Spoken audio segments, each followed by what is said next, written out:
Okay, this is going to be a special weather update on the situation in California right now because there are numerous red flag warnings in effect for a lot of spots in California, and you can see them right here, high wind warnings in effect. We're going to put in the observations so you can see what's going on here. Should show up some observations. So you can see we got these red flag warnings. Look at these low dew points, some very low humidities here, and some very high winds in certain areas, and that's why we have these red flag warnings. Look at this site here. So we go to this site here. It should give us Highland Springs. The wind is east northeast at 50, gusting to 57 miles an hour. The dew point is 2. The relative humidity is 10%.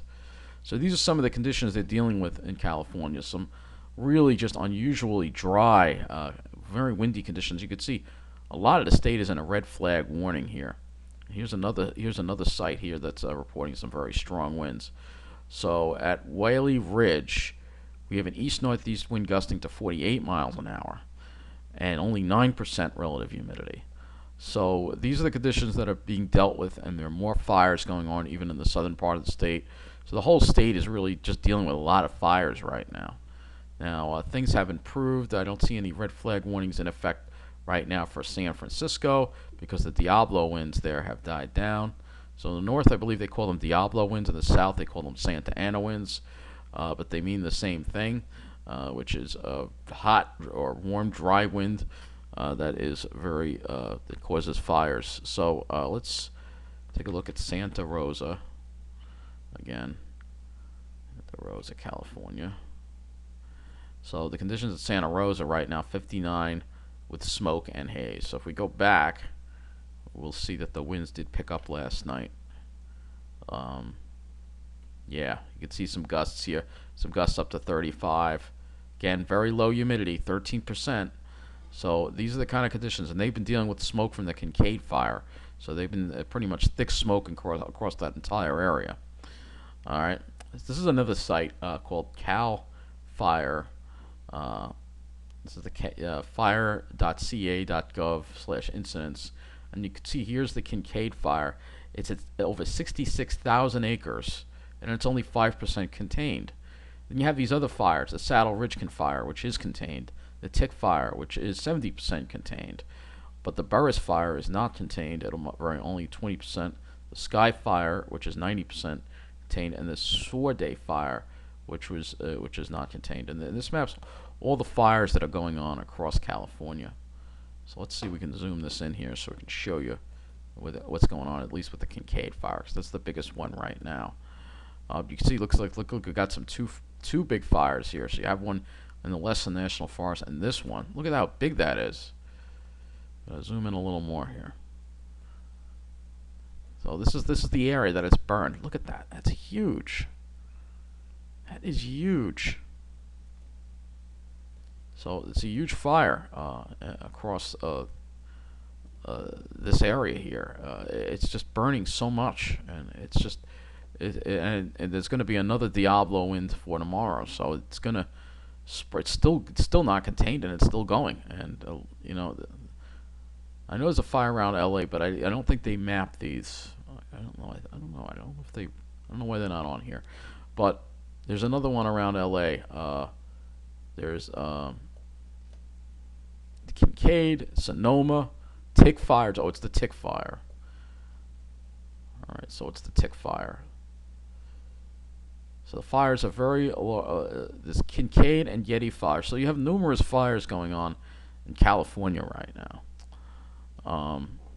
And this is we're gonna just click images so you can get an idea of what it looks like here. This is just terrible. This is just a disaster because we're seeing an imbalance of precipitation because of climate change, and like I said, the West is getting drier, and you have a lot of fuel, and you've had poor fire management. So this is what happens.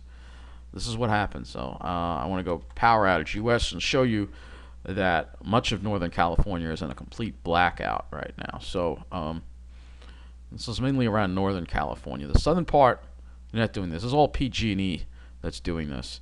So you can see Mendocino has lots and lots of people out. And this is very dangerous because people can't use their air conditioners. They can't filter out the smoke. And they can't get information because the TVs, the internet does not work. And this is a very dangerous situation. Like I said, PG&E's putting people's lives in danger, not just by starting these fires, but then turning off the power and then putting people in the dark while this disaster is going on. And the state doesn't do anything except run their mouth. Like I said earlier, the state needs to come in, seize control of PG&E right now, go to the headquarters, get the state guard, and say, you're going to restore the power. You're going to restore the power, or we're going to have all your staff, all your top CEOs, we're going to have them arrested, all right? Because you're putting people's lives in danger, all right, by not having power in these areas. And some of this goes right up to San Francisco, too. So what you're seeing is California becoming a third world country, a third world state. And I feel really bad for the people there. I really do. But I think a lot of people are going to wind up moving out. That, and where are they going to go? Who knows where are they going to go? They might be coming your way, Arizona, or Utah, or some other places around out west, because California's government can't it can't govern itself. It can't govern itself. And it's this guy. I'm gonna leave it at this. Let's see if we can get his picture up here, and then we're gonna.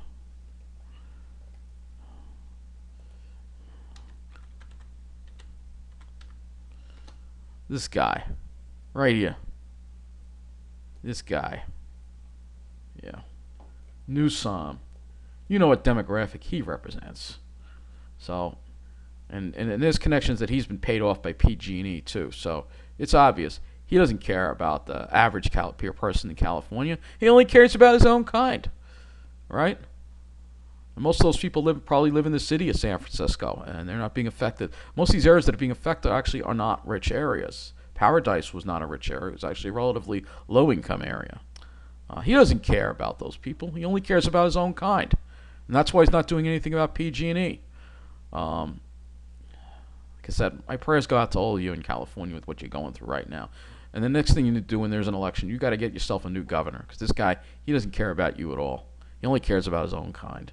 And with that, that wraps up this update on the California fires.